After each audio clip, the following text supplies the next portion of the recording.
Hi guys, welcome back to my channel. ನಾನಿವತ್ತು ಮಾಡ್ತಿರೋದು super tasty bread ಜಾಮೂನ್ನ ಮಾಡ್ತಾಯಿದ್ದೀನಿ. ತುಂಬಾ ಟೇಸ್ಟಿಯಾಗಿ ಬರೋ ಅಂಥ ಈ ಜಾಮೂನ್ಗೆ ನಾನು ತೊಗೊಂಡಿರೋದು ಬ್ರೆಡ್, ಹಾಲು, ಸಕ್ಕರೆ, ಎಣ್ಣೆ.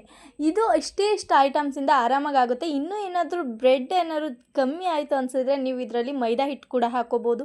It's very sweet and very nice and very ಕ್ವಿಕ್ಕಾಗಿ ಆಗೋಗುತ್ತೆ. ಸಿಕ್ಕಾಬಟ್ಟೆ ಟೇಸ್ಟಿಯಾಗಿರುತ್ತೆ.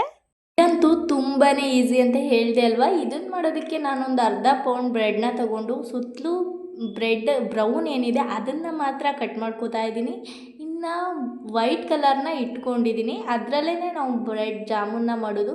ಸೊ ಅದ್ರ ಮೇಲೆ ನೀಟಾಗಿ ಒಂದು ಹಾಲು ಕಾಯಿಸಿರೋ ಅಂಥ ಒಂದು ಅರ್ಧ ಗ್ಲಾಸ್ ಹಾಲನ್ನ ಹಾಕೋತಾ ಇದ್ದೀನಿ. ಹಾಲು ಲಿಮಿಟಲ್ಲಿ ಹಾಕ್ಕೋಬೇಕು, ಜಾಸ್ತಿ ಹಾಕ್ಕೊಂಡ್ರೆ ನಿಜವಾಗ್ಲೂ ಮುದ್ದೆ ಆಗಿಬಿಡುತ್ತೆ.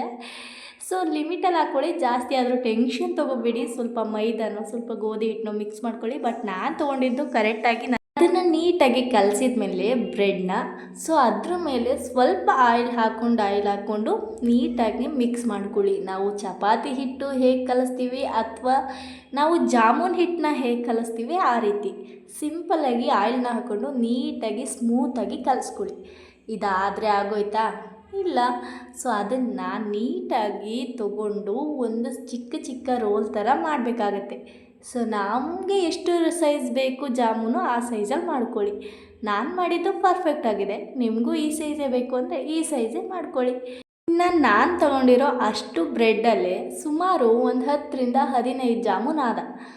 ವೆರಿ ಈಸಿ, ವೆರಿ ಟೇಸ್ಟಿಯಾಗಿ, ಸಿಂಪಲ್ಲಾಗಿ, ಕ್ವಿಕ್ಕಾಗಿ ಜಾಮೂನ್ಗಳು ರೆಡಿ ಆಗಿಬಿಡುತ್ತೆ. ಈ ಕಡೆ ನಾವೇನು ಮಾಡಬೇಕು, ಒಂದು 5 ನಿಮಿಷ ಅದನ್ನು ಉಂಡೆ ಮಾಡಿ ನೀಟಾಗಿ ಬಿಡಬೇಕು. ನಾವಿಲ್ಲಿ ಎಣ್ಣೆಲಿ ಫ್ರೈ ಮಾಡ್ತಿಲ್ಲ, ಬಟ್ ತವಾ ಫ್ರೈ ಮಾಡೋ ಥರ ಮಾಡ್ಕೋತಾ ಇದ್ದೀವಿ.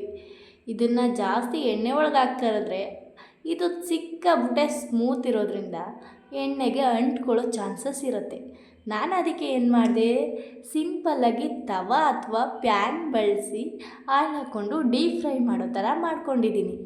ನಾನು ಪ್ಯಾನ್ ಬಳಸಿ ಡೀಪ್ ಫ್ರೈ ಮಾಡಿದೆ ಅಂದ ತಕ್ಷಣ ನೀವು ಡೀಪ್ ಫ್ರೈ ಮಾಡಿ ಅಂತ ನಾನು ಹೇಳಲ್ಲ. ಆಯಿಲ್ ಇಷ್ಟ ಇರೋರು ಆಯಿಲಲ್ಲೇ ಕರ್ಕೊಳ್ಳಿ. ನಿಮ್ಗೆ ಹೇಗೆ ಅನಿಸುತ್ತೆ, ನಿಮ್ಗೆ ಯಾಕದು ಕಂಫರ್ಟಬಲ್ ಅನಿಸುತ್ತೆ ಆ ರೀತಿ ಮಾಡ್ಕೊಳ್ಳಿ. Very best. ಅದು ನಾವು ಹೇಳಿರ್ತಾನೆ ಮಾಡಿ ಅಂತ ನಾನು ಹೇಳಲ್ಲ. ಬಟ್ ಆರಾಮಾಗಿ ನಿಮ್ಗೆ ಯಾವ ರೀತಿ ಬೇಕೋ ಆ ರೀತಿ ಎಣ್ಣೆಲಿ ಕರಿ. ಮಾಮೂಲಿ ಬೋಂಡ ಯಾವ ರೀತಿ ಕರಿತೀರ ಆ ರೀತಿ ವೆರಿ ಈಸಿಯಾಗಿ ಆಗೋಗ್ಬಿಡುತ್ತೆ. ತಲೆಯೇ ಕೆಡಿಸ್ಕೋಬಾರ್ದು. ಯಾವುದಾದ್ರು ಅಡುಗೆ ಮಾಡೋಕ್ಕೂ ಮುಂಚೆ ನಾವು ಸ್ವಲ್ಪ ಥಿಂಕ್ ಮಾಡೋದನ್ನು ಕಮ್ಮಿ ಮಾಡಬೇಕು. ಏನಾಗ್ಬಿಡುತ್ತೆ ಏನೂ ಆಗಲ್ಲ, ತುಂಬಾ ಟೇಸ್ಟಿಯಾಗಿ ಬರುತ್ತೆ. ಜಾಸ್ತಿ ಯೋಚನೆ ಮಾಡ್ತಾ ಅಡುಗೆ ಮಾಡಬೇಡಿ, ಖುಷಿಯಾಗಿ ಅಡುಗೆ ಮಾಡಿ. ನೋಡ್ತಿದ್ದೀರ ಅಲ್ವಾ, ನಾನು ಯಾವ ರೀತಿ ಲೈಟ್ ಕಲರಲ್ಲಿ ಬೇಯಿಸ್ಕೊತಾ ಇದ್ದೀನಿ. ಉರಿನ ಮೀಡಿಯಮ್ ಫ್ಲೇಮಲ್ಲೇ ಇಟ್ಕೊಳ್ಳಿ. ಅದು ಬ್ರೌನ್ ಕಲರ್ ಬಂದಿದೆ ಅಂತ ನಿಮ್ಗೆ ಅನಿಸಿದ್ರೆ ಅದನ್ನು ಎತ್ತಿ ಪಾಕಕ್ಕೆ ಇಟ್ಕೊಳ್ಳಿ. ಇನ್ನು ಈ ಕಡೆ ಪಾನಕಕ್ಕೆ ರೆಡಿ ಮಾಡ್ಕೊಳ್ಳಿ. ಆಲ್ಮೋಸ್ಟ್ ಜಾಮೂನ್ಗೆ ಯಾವ ರೀತಿ ಪಾನಕ ಮಾಡ್ಕೋತೀರೋ ಆ ರೀತಿಯೇ ಇದಕ್ಕೂ ಪಾನಕ ಮಾಡ್ಕೋಬೇಕು. ಮೊದಲಿಗೆ ನಾನು 1.5 ಗ್ಲಾಸ್ ನೀರನ್ನ ಹಾಕ್ಕೊಂಡಿದ್ದೀನಿ.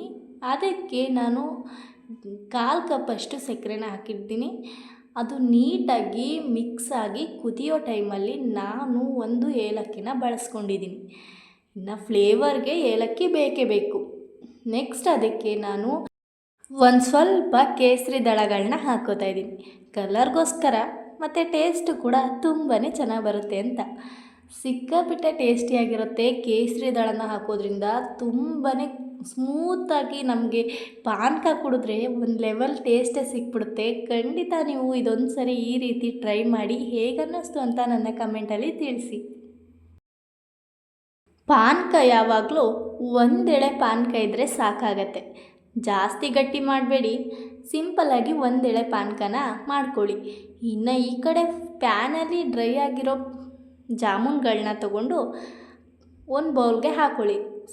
ಒಂದು ಬೌಲ್ಗೆ ಹಾಕ್ಕೊಂಡ್ಮೇಲೆ ಪಾನಕ ಕಾದಿರೋ ಅಂಥ ಪಾನಕನ ಒಂದು 5 ನಿಮಿಷ ಇಳಕ್ಕಿಟ್ಟು ಆರಿದ ಮೇಲೆ ಪಾನಕನ ಒಂದು ಬೌಲಲ್ಲಿ ಹಾಕಿರೋಂಥ ಜಾಮೂನೊಳಗೆ ಹಾಕಿಬಿಡಿ. ಅದನ್ನು ಹಾಕಿ ಒಂದು 10 ನಿಮಿಷ ಬಿಟ್ಟರೆ ಸಿಕ್ಕಾಬಟ್ಟೆ ಟೇಸ್ಟಿ ಆ್ಯಂಡ್ ಸೂಪರಾಗಿರೋ ಅಂಥ ಬ್ರೆಡ್ ಜಾಮೂನ್ ರೆಡಿ ಆಗಿಬಿಡುತ್ತೆ. ನೀವು ಒಂದು ಸರಿ ಖಂಡಿತ ಟ್ರೈ ಮಾಡಿ, ಹೇಗಿತ್ತು ಅಂತ ಕಮೆಂಟಲ್ಲಿ ತಿಳಿಸಿ.